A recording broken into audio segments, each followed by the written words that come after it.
Hello and welcome today to this presentation. We're going to be breaking down the New Jerusalem School District, and I will give you a little bit of background on the school district in general as an organization, and then describe some of the different technologies that are currently being used. So as we get started, a little bit of background on New Jerusalem. New Jerusalem School District itself has been around for over 140 years. It started off and still is the primary school, which is New Jerusalem Elementary. That is a public school, and it's been around, like I said, for 140 years. It's a very small country school. About 12 to 15 years ago, the district looked to expand and they created Delta Charter High School, which was a 9-12 program that offered a hybrid program to students at that time. So they were partially on site and then partially online. And over the years, it's grown from starting at about 15 high school students to now being a site-based 9-12 high school program that has about 280 students. In addition to that charter school, the district now serves about 8 different charter schools. The Delta Charter High School has expanded to a K-12 program and is no longer a hybrid program, but is a site-based charter school servicing over 500 students altogether in the K-12 program. And then we also have the spin-off from the hybrid program, which is Delta Charter Online. That is one of the biggest programs we have. It serves middle and high school students that want a strictly online program. And I believe they are currently over 500 students themselves. In addition to that, we have different charters that are sponsored. We do have a strictly homeschool program. We have an adult high school program for those people looking to expand on their education. So starting out from a very small school district, this district now serves around 4,000 students altogether, although that number does fluctuate as students continue to enroll and disenroll in the charter school program. The systems that are used. The district does use ARIES as our primary data information system. Of course, our ARIES program stores all vital information associated with our students, including their personal information, and then the school business side of things. So it does take care of attendance. Teachers do use this as their primary grade book system, and discipline is also stored there. In addition to that, extra things are stored in our ARIES system, including things from our SPED department. So any of our students that have 504s and IEPs, that's added into the system so that all teachers are aware of accommodations for their students. The district also adopted NWEA map testing 3 years ago.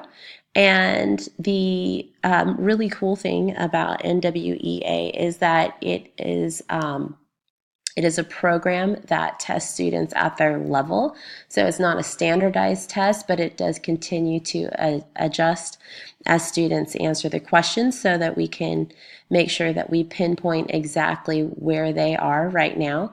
That does give them, it also sets goals for the students as far as improvement over time. And the very really cool thing that it also does is it links with one of our online curriculum providers, Edgenuity, and it creates specific folders for each student so that it creates lessons that that student needs to work on specifically according to their testing that they took. So it's a really cool program. We have rewards and incentives programs that are based around that, and it really helps both teachers, students, parents, and administration kind of get a good snapshot of each student and where they're at individually, because all of our schools strive to create that personal learning environment for each student. We do have several online curriculum providers, including Edgenuity, Discovery Education, Compass Learning, which are available at almost all of the schools that I mentioned before, and the other charters that we sponsor. We do certainly like to communicate with our parents, so we do use an all-call system at all of the schools to leave voice messages for our families and keep them connected with the school.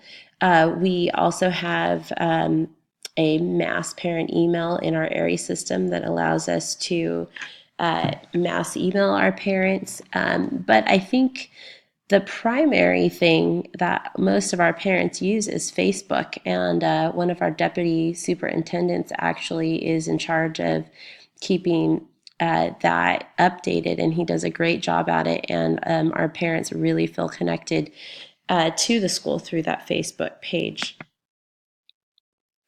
Devices. This does vary by site, of course. I know at our traditional site, New Jerusalem Elementary, we do not have one-to-one access there.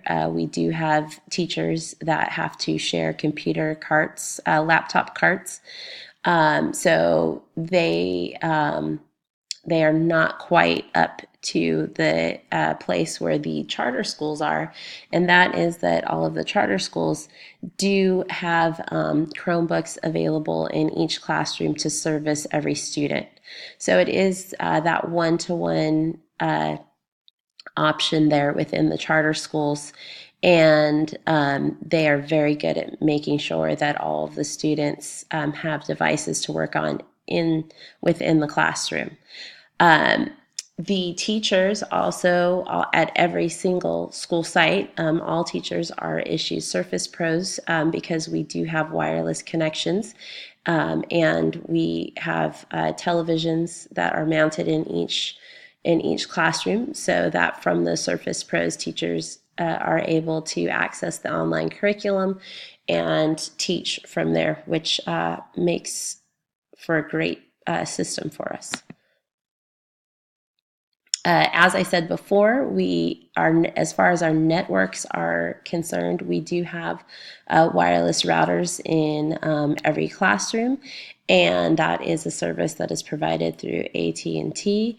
And again, this does create, for speaking as a teacher, an optimal teaching environment for all of us, as we have that connection ability to connect to our online curriculum, as well as making sure that each and every one of those Chromebooks that the students are using are able to connect wirelessly as well at all times. So I feel like our network actually is a very good one and very capable, and does serve the needs of all of our sites. Okay, as far as applications, we do use Microsoft 365 as far as for district communication and data storage. We do have access to Google Apps for Education, and especially we started last year implementing Google Classroom to some of the classrooms, and this year we've seen that grow within all of our school communities, as far as teachers accessing Google Classroom and making sure that we're staying connected to the digital age. Our students also seem to really like the Google Classroom experience. As I said, again, Edgenuity is our primary intervention program for most of our schools, and that link does exist between that and our NWEA MAP testing.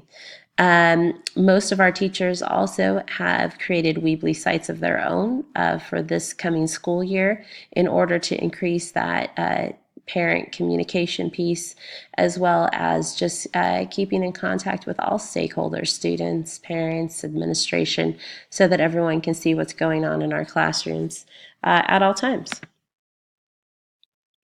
Okay, so as far as technology decisions are concerned, I can say that through talking to my administration, talking to my principal, as well as our superintendent of the district, I know that we are not currently an EA school.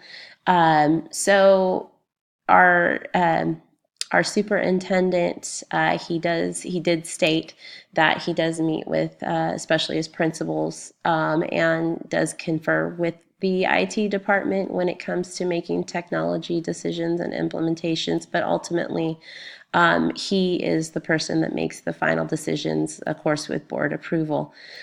So there is some stakeholder interaction as far as technology decisions, but basically, like I said, when it does come to those final decisions, that is our superintendent in and of himself. Okay, so as far as analyzing our current technology approach and some possible concerns and gaps that may exist, when talking to our IT department, and I can see this played out within our schools, the greatest concern does seem to be our reactive nature as a district. The